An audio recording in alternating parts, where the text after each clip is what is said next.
ঈদযাত্রা সহজ এবং আরামদায়ক করতে যাত্রীদের কাছ থেকে অতিরিক্ত ভাড়া নিলে কঠোর ব্যবস্থা নেওয়ার হুঁশিয়ারি দিয়েছেন পরিবহন ও সেতুমন্ত্রী শেখ রবিউল আলম।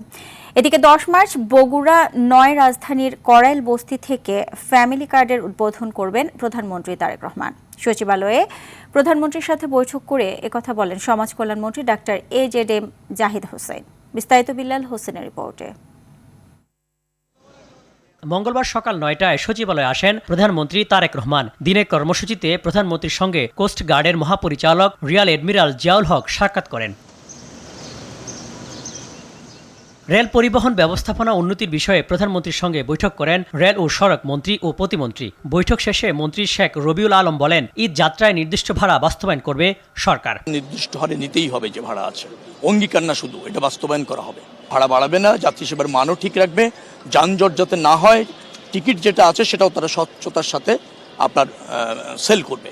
বলেন, রেলের 3 শ্রেণীর ব্যক্তিদের জন্য থাকছে 25% ভাড়া ছাড়, অর্থাৎ 65+ সিনিয়র সিটিজেন, আর হচ্ছে স্টুডেন্ট যারা, তাদের জন্য দূরপাল্লার যে আমাদের ট্রেন আছে ইন্টারসিটি এবং আমাদের মেট্রো রেল, সেখানে আমরা 25% ভাড়া ডিসকাউন্ট করব।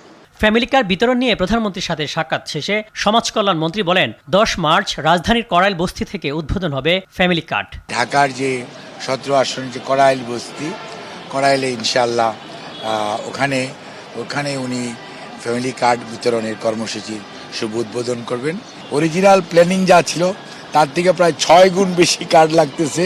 পানি সম্পদ মন্ত্রী শহীদ উদ্দিন চৌধুরী অ্যানি জানান, ঈদের আগেই দিনাজপুরের একটি খাল খননের মধ্য দিয়ে কর্মসূচি উদ্বোধন করবেন প্রধানমন্ত্রী তারেক রহমান। দিনাজপুরে একটা খাল খননের মধ্য দিয়ে ওনার দীর্ঘদিনের বাধা বিপত্তি, অনেক জায়গায় বর্জ্য আবর্জনা সেখানে স্তূপ হয়ে আছে, অনেক জায়গায় বাড়িঘর উঠে গেছে, অনেক জায়গায় দোকানপাট উঠে গেছে।